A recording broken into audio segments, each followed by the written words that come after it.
Hello everyone, welcome to my channel स्वास्थ्य का motivates. और आप सभी को happy new year. I hope कि ये ईयर आपके लिए काफी ज्यादा ब्लेसिंग्स से भरा हुआ हो, काफी सक्सेसफुल ईयर रहे।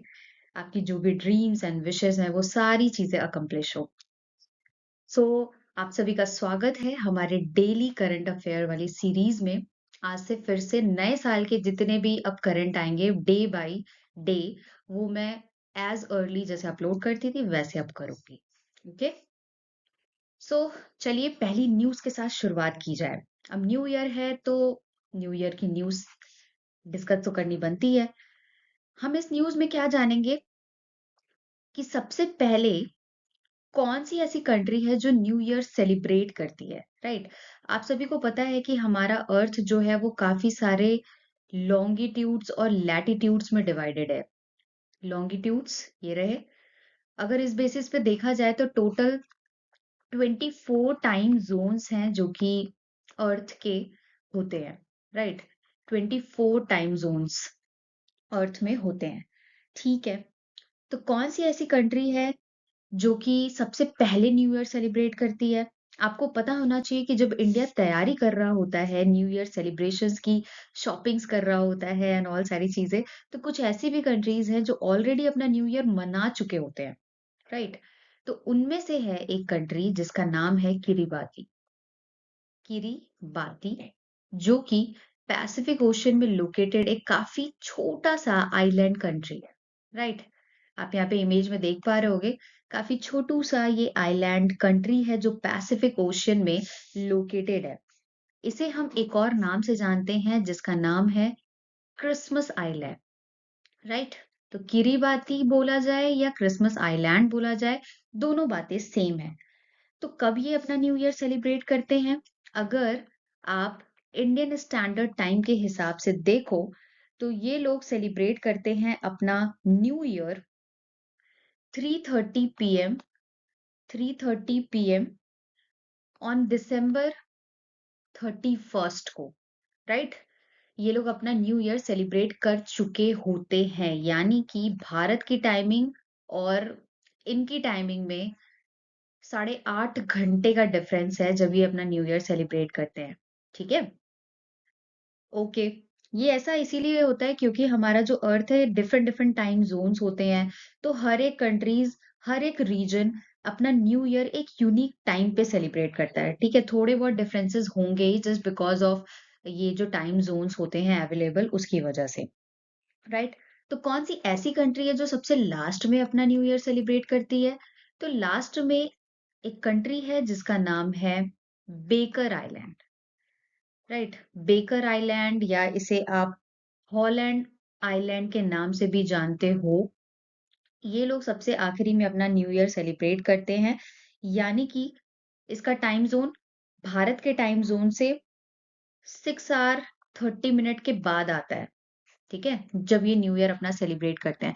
हम यहाँ पे अभी लिस्ट में देखेंगे भी, ये रहा बेकर आइलैंड या हॉलैंड आइलैंड जो कि यूएसए का है।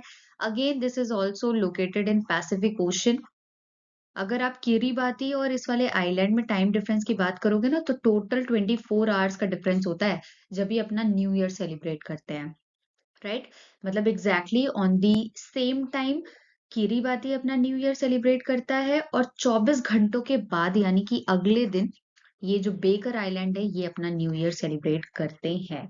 हालांकि ये दोनों ही आइलैंड जो है काफी ज्यादा रेस्ट्रिक्टेड हैं। ये यूएस का है, यहाँ पे केवल और केवल रिसर्च, सारी चीजें रिसर्च से रिगार्डिंग जो जुड़ी हुई होती हैं वो की जाती हैं। तो यहाँ पे केवल रिसर्चर्स ही अलाउड है, काफी रेस्ट्रिक्टेड एरिया है। बट स्टिल आपको जानना है क्योंकि ज्योग्राफी के प्रोस्पेक्टिव से ये हमारे लिए इम्पोर्टेंट है। तो यहाँ पे मैंने लिस्ट लगा रखी है वो सारी कंट्रीज जो कि इंडिया से पहले अपना न्यू ईयर सेलिब्रेट करती हैं, राइट। इंडिया से पहले ये सब अपने न्यू ईयर को सेलिब्रेट करते हैं। यहाँ पे किरिबाती आप देख सकते हो, इंडिया के टाइम के हिसाब से 3:30 पीएम जब इंडिया में हो रहा होता है 31 दिसंबर को, तब इनके यहाँ 1 जनवरी हो रही होती है और ये अपना न्यू ईयर सेलिब्रेट करते हैं।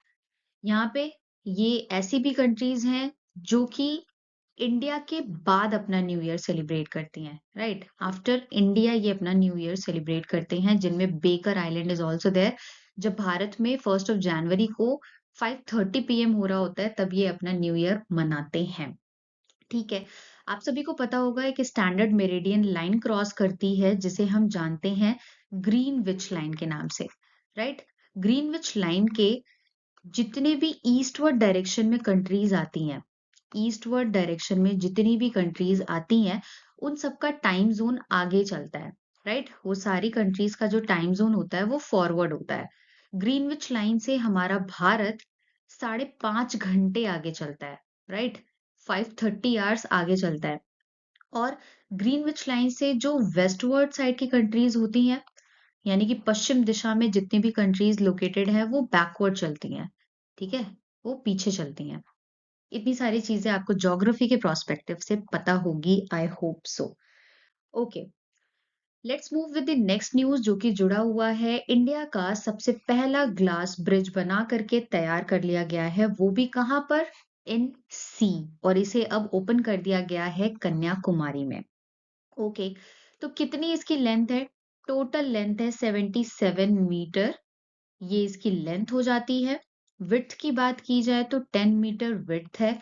इसमें आपको पेडेस्ट्रियल पाथ भी मिलेगा, यानी पैदल चलने वालों के लिए रास्ता भी मिलेगा। टोटल कॉस्ट कितना लगा है इसे डेवलप करने में? तो टोटल कॉस्ट है 37 करोड़ रुपीस। इसे इनॉग्रेट किसने किया? कन्याकुमारी कहाँ पर लोकेटेड है? कन्याकुमारी लोकेटेड है तमिलनाडु में। तो इसे इनॉग्रेट किया है यहाँ के सीएम, जिनका नाम है MK स्टैलिन। एक्चुअली ये इनका ड्रीम प्रोजेक्ट है, ये चाहते थे कि कुछ इस तरीके की चीजें की जाए सो दैट कि हम टूरिज्म को काफी ज्यादा बूस्ट अप कर सके इस रीजन में, राइट? आप यहाँ पे इमेज में देख पा रहे होगे किन दो जगहों को ये कनेक्ट कर रहा है। यहाँ पे आपको एक स्टैचू दिख रहा है, ये स्टैचू काफी फेमस पर्सनैलिटी का है। थिरु थिरुवल्लुर थिरुवल्लुर स्टैचू है। यहाँ से ये ब्रिज स्टार्ट हो रहा है और ये कनेक्ट कर रहा है इस प्लेस को। This is Vivekananda Vivekananda rock memorial.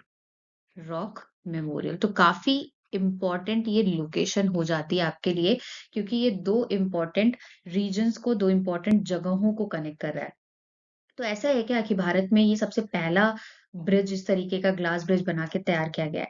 तो सबसे पहला ये सी पर बनने वाला ग्लास ब्रिज है, राइट? इसलिए ये इंडिया का सबसे पहला सी वाला ग्लास ब्रिज हो जाता है। तो कंफ्यूज मत होइएगा, ऑलरेडी इंडिया में बहुत सारे ग्लास ब्रिजेस हैं, जैसा कि आप यहाँ पे देख सकते हो। Sikkim's glass sky walk bridge बना करके ये रेडी किया गया। ग्लास ब्रिज वयनाड में भी है, केरला में। वैगमन ग्लास ब्रिज ये भी केरला में लोकेटेड है। पैपीज ब्रिज जो कि कुर्ग कर्नाटका में लोकेटेड है। दिस इज बिहार के राजगीर में जो अभी इनॉग्रेट किया गया था, ये वो वाला ग्लास ब्रिज है। तो ऐसा नहीं है कि ये ही भारत का सबसे पहला है, भारत में और भी glass bridges bridges already inaugurate किए गए हैं, पर ये सी पर बनने वाला सबसे पहला है कन्याकुमारी वाला। ठीक है, तो आप इस तरीके से करके लोकेशन याद रखना, कौन से दो जगहों को कनेक्ट कर रहा है वो याद रखना।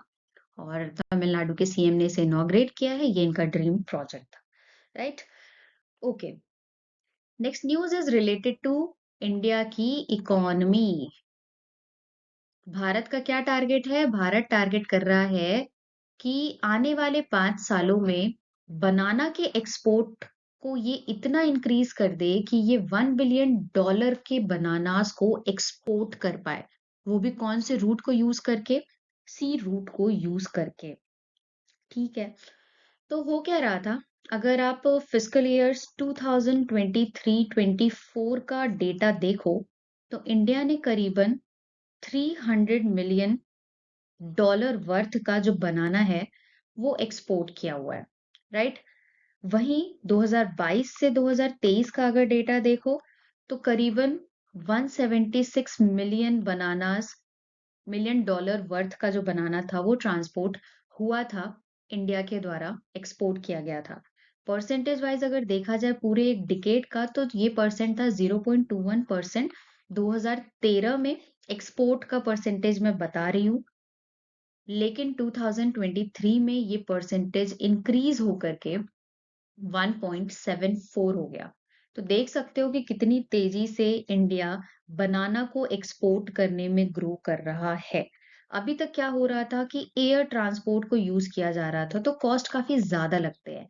एयर से अगर कभी भी कोई चीज़ एक्सपोर्ट की जाती है या ट्रांसपोर्ट की जाती है, तो definitely it is costly, right?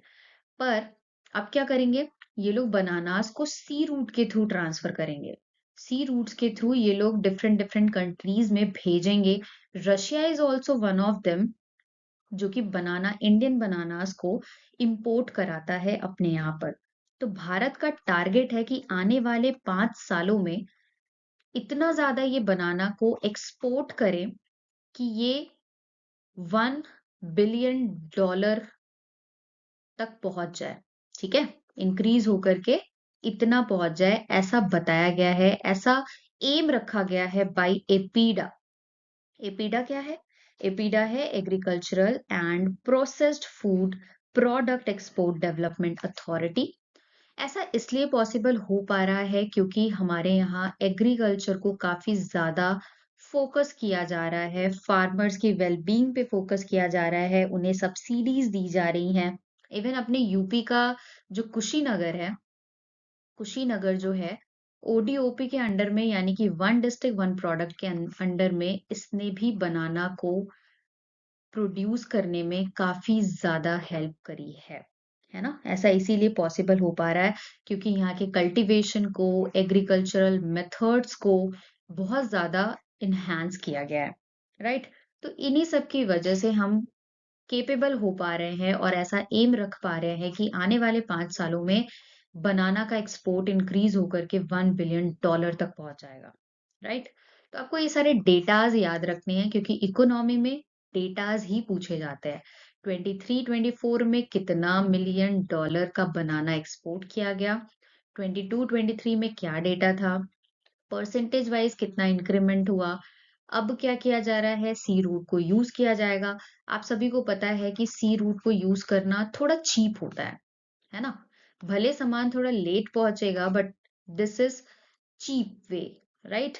अगर ये चीप होगा तो सस्ते रेटों में वहां पे प्रेजेंट भी हो पाएगा और लोग खरीद पाएंगे। इस वजह से इसे फोकस किया जा रहा है कि हम सी रूट के थ्रू इसको ट्रांसफर करें। Okay, now next news. ये आईआर के प्रोस्पेक्टिव से, यानी कि इंटरनेशनल रिलेशन से जुड़ा हुआ काफी इंपॉर्टेंट मुद्दा है। हो क्या रहा था, यूनाइटेड नेशन की बैठक हो रही थी, है ना? वहां पे यूएस की तरफ से जो रिप्रेजेंटेटिव हैं, परमानेंट रिप्रेजेंटेटिव, इनका नाम है डोरोथीशिया। और जो ब्रिटेन के साइड से जो रिप्रेजेंटेटिव हैं, इनका नाम है बारबरा। इन लोगों ने एलिगेशंस लगाए हैं कि जो ईरान है, ईरान क्या कर रहा है, यमन नाम की एक कंट्री है, अरेबियन पेनिनसुला पे लोकेटेड है। तो यमन नाम की कंट्री में एक रिबेलियन ग्रुप रहता है, राइट? इस रिबेलियन ग्रुप का नाम है हाउदीज। ईरान क्या कर रहा है, हाउदीज को आर्म्स की सप्लाई कर रहा है, इनको वेपन्स अवेल करा रहा है सो दैट ये इसराइल पे अटैक कर सके, राइट? ऐसा अक्यूजेशन लगाया गया है by US and Britain to Iran. इसके बदले में यहाँ पे आप जो इमेज देख पा रहे हो, ये ईरान के परमानेंट रिप्रेजेंटेटिव है यूएन में, जिनका नाम है आमिर आमिर सईद इरवानी, राइट? ये ईरान की तरफ से परमानेंट रिप्रेजेंटेटिव हैं यूएन में। इन्होंने इस क्लेम को पूरी तरीके से बेसलेस बताया है। इन्होंने ये कहा कि इन सब चीजों की आड़ में इजराइल की इलीगल एक्टिविटीज को हाइड किया जा रहा है, इजराइल को बचाने की कोशिश की जा रही है। दैट मीन्स ये सारी चीजें नल एंड वॉइड है, ऐसा कुछ नहीं है। ईरान हाउदीज को हेल्प नहीं कर रहा है, ऐसा इनका कहना है। ठीक है, तो हमें इन सारी चीजों से इतना ज्यादा इन्वॉल्व होने की जरूरत नहीं है। हमारे लिए क्या इंपॉर्टेंट हो जाती है, रेड सी की लोकेशन, क्योंकि जो इन्होंने क्लेम किया उसमें ये बोला कि ईरान क्योंकि यमन की हेल्प कर रहा है, यमन जो है वो रेड सी से बॉर्डर शेयर करता है, और रेड सी से बॉर्डर शेयर करता है, इस वजह से ये क्या कर रहा है, यमन रेड सी में काफी ज्यादा टेंशन्स क्रिएट कर रहा है। क्योंकि रेड सी जो है ना, ये बहुत इंपॉर्टेंट वाटर वे है जिसके थ्रू काफी सारे ट्रांसपोर्ट एक्टिविटीज किए जाते हैं। एशिया से काफी चीजें ट्रांसपोर्ट की जाती हैं यूरोपियन नेशन में। तो यमन क्या करता है ना, अक्सर इस वाले रास्ते को ब्लॉक कर देता है या कुछ ना कुछ टेररिस्ट एक्टिविटीज करता है। शिप्स को हाईजैक कर लेता है। तो इस वजह से काफी ज्यादा टेंशन क्रिएट किया जा रहा है। पर ईरान के जो रिप्रेजेंटेटिव थे, इन्होंने तो ये चीज बेसलेस बताई है। तो अपने लिए जो लोकेशन है वो इम्पोर्टेंट हो जाती है। हियर इज रेड सी। यहाँ पे आप देख सकते हो कि रेड सी कौन कौन सी कंट्रीज से बॉर्डर शेयर करता है। सऊदी अरेबिया है, इजिप्ट है, सुडान है, this is Eritrea, this is Djibouti, ये छोटा वाला जिबूती है, ये रहा यमन, राइट। यमन जो है वो रेड सी से बॉर्डर शेयर करता है। यमन की कैपिटल है सना, है ना। तो यहीं से होकर के यहाँ पे आपको गल्फ ऑफ स्वेज दिख रहा है ना। तो कोई भी जब एशियन कंट्रीज से ट्रांसपोर्ट किया जाता है तो ये गल्फ ऑफ एडन से शिप्स होते हुए रेड सी को क्रॉस करते हुए गल्फ ऑफ स्वेज या स्वेज कैनाल को क्रॉस करते हुए मेडिटेरेनियन सी में एंटर करती हैं, और फिर ये यूरोपियन नेशंस तक पहुंच पाता है। ये शॉर्टेस्ट पाथ है, इस वजह से इसे फॉलो किया जाता है। पर यमन क्या करता है, अक्सर आए दिन इस रास्ते को ही ब्लॉक कर देता है, क्योंकि बॉर्डर शेयर करता है। ब्लॉक करना इसके लिए वैसे भी आसान है। अब ब्लॉक कर देता है तो शिप्स यहाँ पे अटक जाती हैं, जिसकी वजह से ट्रांसपोर्ट में डिले होता है, और ट्रांसपोर्ट में डिले होगा तो आप सभी को पता है कि उसकी कॉस्ट बढ़ती ही जाएगी, है ना। तो हमारे लिए लोकेशन बहुत इंपॉर्टेंट हो जाती है रेड सी की, कि कौन कौन से देश इससे बॉर्डर शेयर करते हैं, राइट। आप देख लेना यहाँ पे मैप में। Next news is related to a defence system. Turkey का ये डिफेंस सिस्टम है। टर्की ने एक ड्रोन बना करके तैयार किया है। इस ड्रोन का नाम है बैराक्तर अकिंसी। बैराक्तर अकिंसी।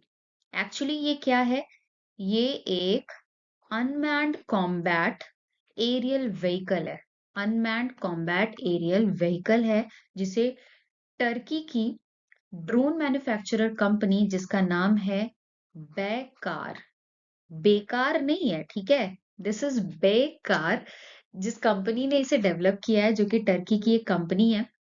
इस ड्रोन की क्या क्या खास बात है, ये एयर टू ग्राउंड भी अटैक कर सकता है, ऑल्सो ये एयर टू एयर भी अटैक कर सकता है ना, ये दोनों केपेबल है, ठीक है। कितनी लेंथ का है ये, लेंथ जो है वो हो जाती है 12.2 मीटर। एंड इसकी हाइट कितनी है, 4.1 मीटर हाइट का है। कितना पेलोड ये कैरी कर सकता है, मतलब कितना वेट अपने साथ ये उठा करके उड़ सकता है, that payload capacity is 1500 KG, है ना। और लगातार ये 25 घंटों तक उड़ सकता है। साथ ही इसकी रेंज, इसकी रेंज कितनी है जब ये अटैक करेगा, तो इसकी रेंज है 7500 किलोमीटर की। अब आप सोच लो कितना तगड़ा इन्होंने डिफेंस सिस्टम अपने लिए बना के तैयार किया है ना। Also this is first drone capable launching N air launched cruise missile. ये सबसे पहला एयर लॉन्च्ड क्रूज मिसाइल भी है, राइट। ये मिसाइल केपेबल भी है, क्योंकि इतना वेट लेके कैरी कर सकता है तो मिसाइल्स को भी तो लेके चल सकता है, लेके उड़ सकता है, और उसे अटैक भी कर सकता है ना। Okay, now Turkey. अब टर्की की लोकेशन के बारे में आपको जानना जरूरी है। टर्की जो कि एक एशियन कंट्री है ना, एक एशियन नेशन है। इसका एक पार्ट जो इस्तानबुल वाला पार्ट है, इस्तानबुल वाला पार्ट, आप सभी को हयात याद होगी ना, वो यहीं से बिलोंग करती है। ये इस्तानबुल वाला जो रीजन है, ये बिलोंग करता है यूरोप में, है ना।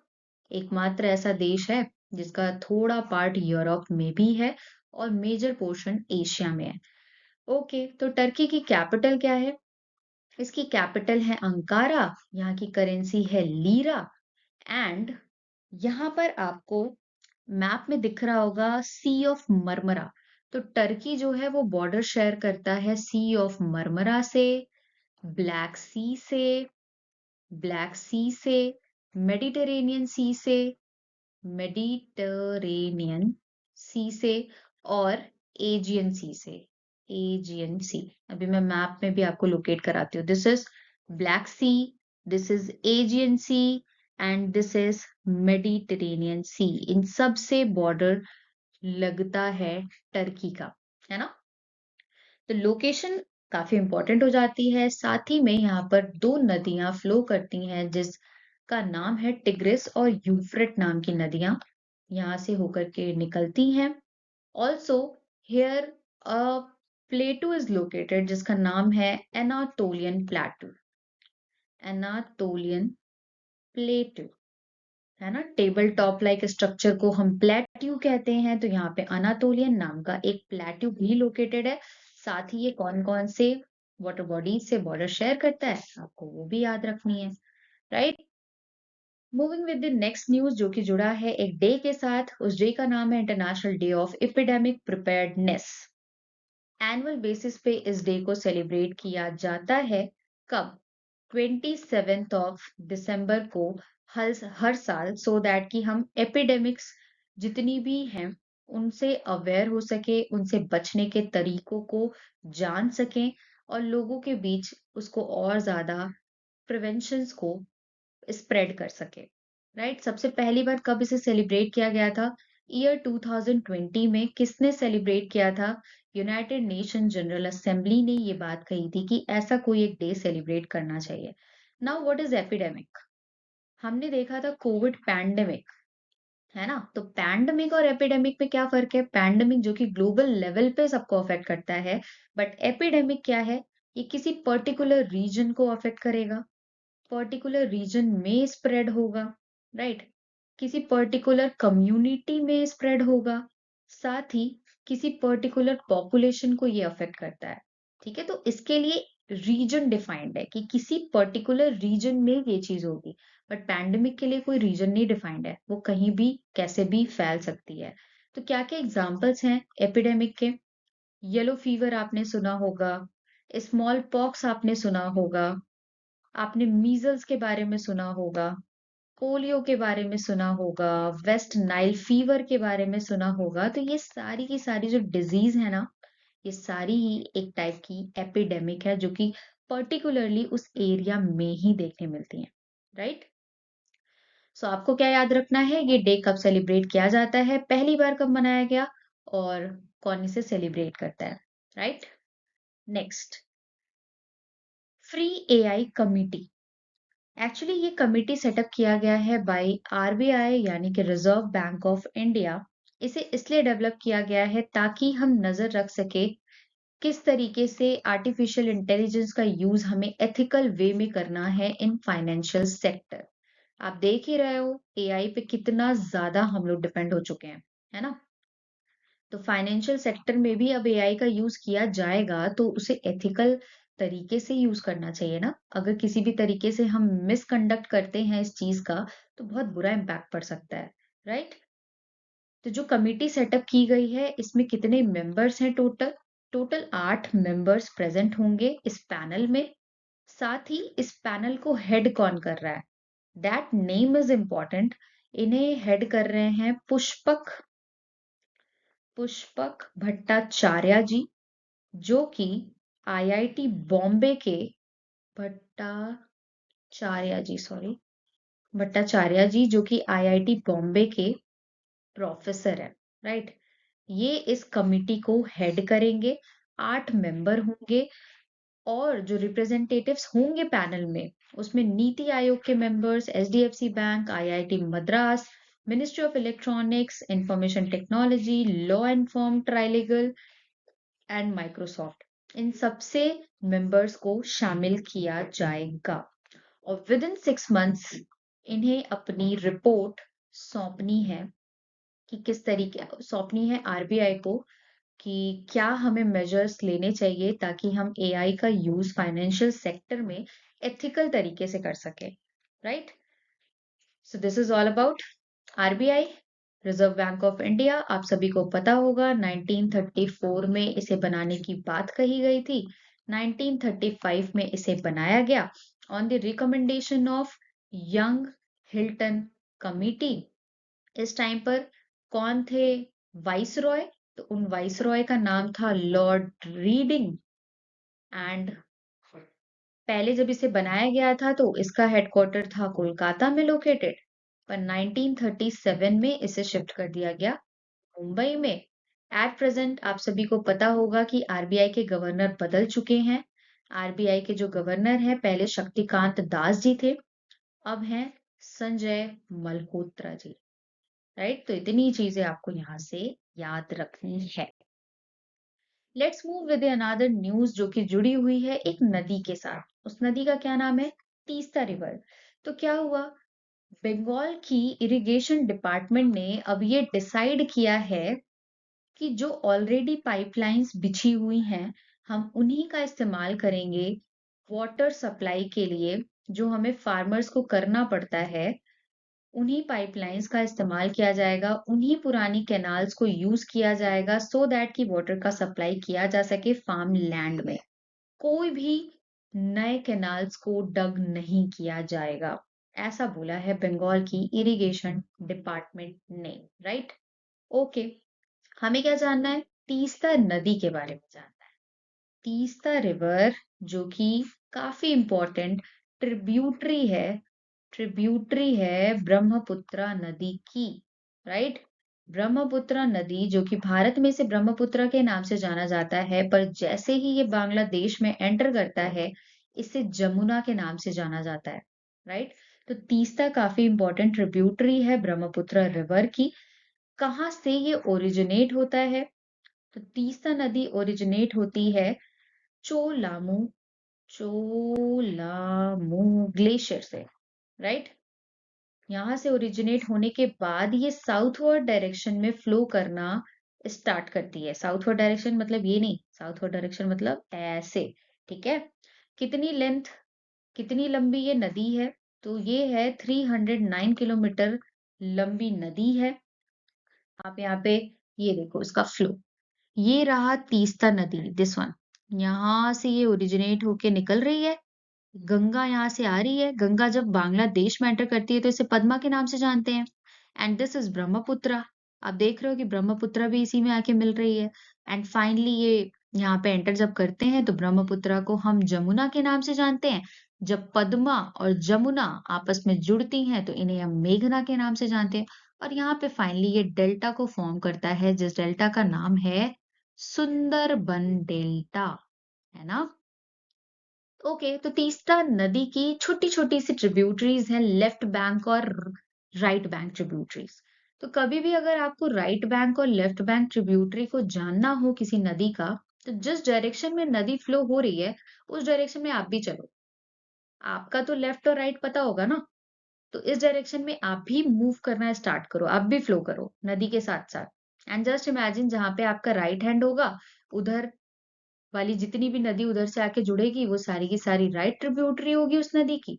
और जो आपका बायां हाथ होगा यानी कि लेफ्ट हैंड होगा, यहाँ से जितनी भी नदियां आके जुड़ती हैं मेन स्ट्रीम में, उसे हम लेफ्ट बैंक ट्रिब्यूटरी के नाम से जानते हैं। तो तीस्ता की लेफ्ट बैंक ट्रिब्यूटरीज हैं लाचुंग छू, चाकुंग छू, दिक्छू, रानी खोला, रांगपो छू। राइट बैंक ट्रिब्यूटरी क्या है? जेमू छू, रांगयोंग छू और रंगित नदी। ये बहुत इंपॉर्टेंट है, बहुत बार इससे न्यूज बने हुए हैं। तो ये तीस्ता की राइट बैंक ट्रिब्यूटरी है। राइट, इतनी चीजें आप यहाँ से याद रख लेना। नेक्स्ट, सांबर डियर क्यों आ गया? हुआ क्या है कि 3 पोचर्स को अरेस्ट किया गया है। 3 पोचर्स को अरेस्ट किया गया है। कहाँ से? एक वाइल्ड लाइफ सेंचुरी है जिसका नाम है Daying Ering memorial, memorial wildlife century.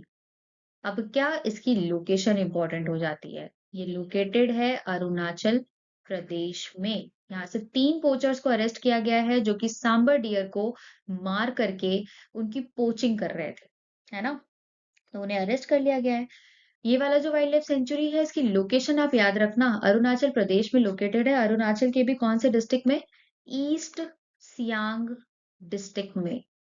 East Siang district में ये लोकेटेड है।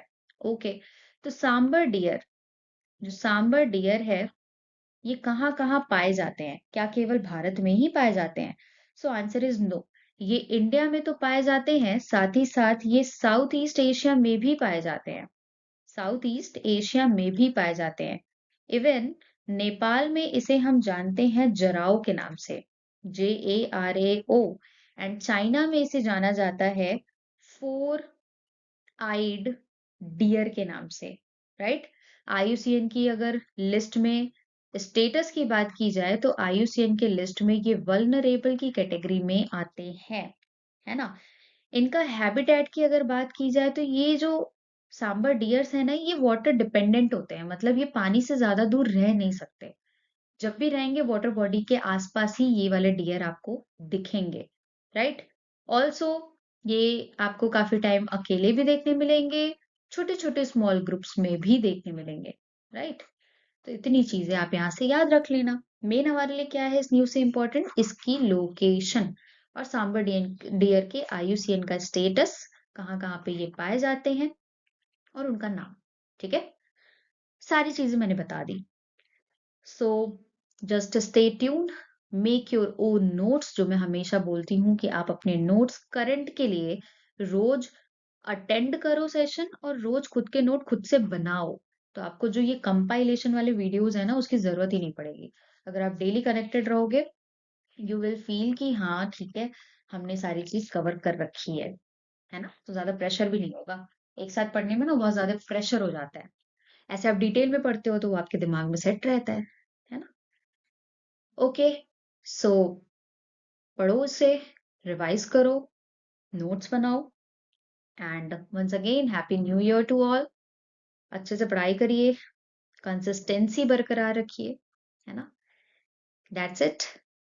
Thank you for watching. Video अच्छी लगे तो प्लीज इसे लाइक शेयर और सब्सक्राइब जरूर करिएगा।